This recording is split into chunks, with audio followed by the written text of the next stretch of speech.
জানেন তো, অনেক দিন পর দেশের বাড়িতে এসেছি, আর সেখানে এসে নস্টালজিয়ায় ভেসে যাচ্ছি। ছোটবেলার সেই মজার দিনগুলো, বাবার সাথে কাটানো মুহূর্তগুলো মনে পড়ে যাচ্ছে।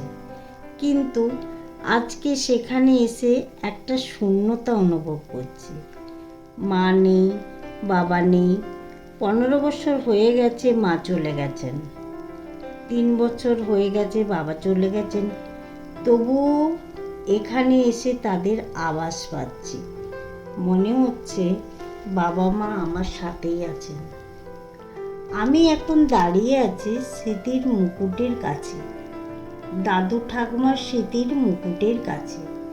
সেখানে এসে তাদের কথা খুব মনে পড়ছে। তাদের আদর, তাদের ভালোবাসা, সব কিছু মনে পড়ে যাচ্ছে। বাবার বন্ধুর সাথে কথা বলে মনে হচ্ছে বাবার সাথে কথা বলছি। তার কথাগুলো শুনে মনে হচ্ছে বাবা এখানেই আমার সাথেই আছেন।